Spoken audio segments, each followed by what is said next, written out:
In arm wrestling, some rivalries go beyond wins and losses. They become symbols. Symbols of different styles, different philosophies, even different eras of the sport. On one side you had Devon Larratt, a Canadian soldier, patient, calculating, and already earning a reputation as the man who could outlast anyone. On the other, Travis Bagent, loud, brash, and unapologetically American. Their clashes weren't just about strength, they were about endurance versus explosiveness, psychological warfare versus raw confidence. I am the Arm Historian, and this is the story of Devon Larratt versus Travis Bagent, episode 1 of Arm Wrestling Rivalries. To understand this rivalry, we need to go back to the mid-2000s. Arm wrestling wasn't yet the spectacle it would become in the WAL era. The sport still revolved around Eastern European powerhouses, slotty tour events, and regional tournaments scattered across North America. Devon Larratt was still in the Canadian military, splitting his time between training and deployments. He wasn't yet the legend we know today, but his endurance-based style, grinding people down in long strap matches, was already emerging. Devon wasn't the flashiest puller, but he had one thing that separated him: patience on the table. Across the border, a very different figure was making noise. Travis Bagent, the son of a West Virginia arm wrestling family, had exploded onto the scene with an entirely opposite approach. If Devon was quiet calculation, Travis was pure chaos. He'd blast you off the start with one of the fastest hits in the sport, and if that didn't work, he'd beat you down with sheer confidence. By the time these two men's paths began to cross, arm wrestling fans were already split, and when their hands closed for the first time, it was clear. This wasn't just going to be another match, this was a collision course between two very different worlds and styles. At this point, Devon was still the quiet soldier type, focused, restrained, all business. Travis, meanwhile, was larger than life, doing what Travis does best: talking, hyping, and commanding the room. Ironically, over the years to come, Devon would begin to adopt some of these very same traits. But in 2005, when the two athletes finally met in a super match, those roles were still clearly defined. The Mike Gould Classic was one of the biggest and most stacked tournaments North America had to offer. Taking place in Canada, the event also hosted a number of super matches between the top talent of the day. Of course, Devon Larratt, by now a local arm wrestling prodigy, still coming up in the international scene, was set to face off on the right arm with the already established world champion, Travis Bagent. Although the shadow of John Brzezinski still loomed large in many ways, these two young athletes were vying for the top contender in North America. Although tensions and expectations for the young Canadian to do well on his home turf were running high, Devon and Travis had a fledgling but amicable relationship. I have a lot of respect for Travis, and I know it can go either way. I know there's places where I think I can go in with him, and I know there's places where he's probably stronger than me, so... They each put some of their own money on the line, and after discussing terms for the match, gripped up for their very first official super match. The super match was agreed to be best out of 5, with the third round going to the straps no matter what. After quite a bit of jostling in the setup, a theme throughout this rivalry, He's moving! He just climbed up! Travis quickly pinned Devon in round 1 of the super match, seemingly too fast for the Canadian. In this world! In the second round, Travis loads up right before the go and blasts through Devon once again. Now the third round though, starting in the straps, Devon dominated the setup and clearly had too much advantage for Travis to deal with, making the score 2-1. In the fourth, and what turned out to be the final round, the two athletes slipped, went to the straps, after which Travis flash-pinned his opponent yet again. Their first meeting was an explosive one to be sure, with quick rounds of arm wrestling, but was clearly also a hard-fought battle for both athletes, especially during the setup. If you've ever watched Devon and Travis line up, you know the real endurance test wasn't on the table, it was in the referee's patience.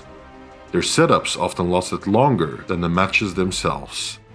A perfect example of this is when Devon Larratt and Travis Bagent next locked up on the biggest stage Europe had to offer at the time, Arm Wars in 2008. The event was billed as one of the most anticipated clashes of that season. On the right hand, Travis was still the favorite. He had one of the fastest and most explosive hits in the game, and if he could crack Devon early, the match would be over in seconds. But Devon had been quietly perfecting his endurance-based strap-driven approach. On top of shoring up his explosiveness, and arm wars would be his proving ground. Travis, the reason Travis plays those mind games is because that's all he's got. You will not stand and fight me. You will not fight me like a man. He'll play his mind games. He'll run for me. Who's the stronger man in this match, Devon? I am the stronger man. What are you going to do to Travis Bagent on Saturday night? Yeah. I'll crush him like a bug. No, let me do that one again. You fucking arsehole, there you go. This match is notorious for being one of the biggest non-matches in arm wrestling history, because very little arm wrestling actually happened. Both athletes fought for the perfect setup, but the referee was having none of it today, resulting in an extremely combative and angry attitude from Travis Bagent in particular, as Travis was seemingly getting the short end of the stick in these disputes. When the dust finally settled, Devon got exactly what he wanted, a tired out Travis, who could no longer manage to actually pin the Canadian in his signature quick fashion. Over 6 rounds, Devon eventually absorbed what was left of Travis's hits, settling into defensive positions and wearing him down. By the end, Devon had done what few thought possible. He dominated Travis on the right hand, 5 rounds to 1. However controversial the match actually was. So, and I thought that, with as many times as the referee had to tell him to calm down with the back pressure, come down, down, that at least the referee would at some point realize that maybe there's 2 people up here that may have trouble getting a grip, and maybe a set grip would be the best option. But for some reason, getting a set grip was not an option. Travis is going to be able to do that. He's going to be able to blame the referee. That's what Travis is going to do. If he loses, he's going to blame But the story of arm wars in 2008 wasn't one-sided, because after the right arm, they turned to the left, and the script completely flipped. If the right hand had shown Devon's patience and endurance, the left hand reminded everyone why Travis Bagent was considered one of the most dangerous pullers on the planet. His hit was too fast, his angles too sharp, and even Devon's trademark endurance couldn't save him this time. On the left arm, Travis returned the favor, defeating Devon 5 rounds to 1. 2 matches, 2 very clearly different outcomes. Devon had proven himself on the right, but Travis reasserted his dominance on the left, and in doing so, they set the stage for one of the sport's most fascinating rivalries. 2 years after their last clash, the rivalry between Devon Larratt and Travis Bagent had found its sequel. This time at Armwars Sin City in 2010 in Las Vegas. By now, Devon had cemented himself as one of the most dominant right-handed pullers in the world. His win over Travis in 2008 had been a turning point. Proof that his defensive, grinding style could neutralize even the fastest hitters. But there was still unfinished business on the left hand, where Travis had crushed him convincingly. Travis is a very smart arm wrestler. He's normally going to pick the right move. It's going to take me a while to break down his speed. He's very explosive. He's got a very balanced hand. It's going to take me a while to find any holes on him. Well, his tenacity and his, unwillingness to compromise, regardless of the cameras, the ref, the opponent. He's always going to just drag it out. The more we grip up, the more we restart. The more we grip up, the more we restart. So he's looking to get maybe 22 ready goes out of these 6 rounds. Sin City was set to answer this question. Could Devon finally overcome Travis Bagent's left arm? From the first round, it was clear this was going to be a war. Travis came in with his usual intensity. Devon, on the other hand, was visibly calmer. The 6-round match came down to the wire. Every start mattered. Every slip into straps was a small victory for Devon, while every quick surge from Travis threatened to end it instantly. The crowd felt the tension, 2 completely opposite styles colliding, never giving way to each other. Therefore, the first 2 rounds seemed like one-sided affairs, with Travis getting the pin on Devon each time in the strap. Round 3 is where things started shifting though, and Devon's patience paid off. Larratt took the next 2 rounds, with Travis's hits getting weaker each time and equalizing the match in the process. It's over now. There's some big problems for that loudmouth. Elbow foul off the front. Larratt stopping that one dead. Ready, go! Yeah, it's over, big dog. Yeah, it's on. It's on. His elbow came off the back, too. It's on, buddy. It's on. That's 2. That's 3. And that's a pin. He was on a running foul. The second one, when you go like that, it's good. Hey, don't move there. Yep. Go! We slip. Ready, go! Massive hit from Bagent, but it's an elbow foul. Yeah.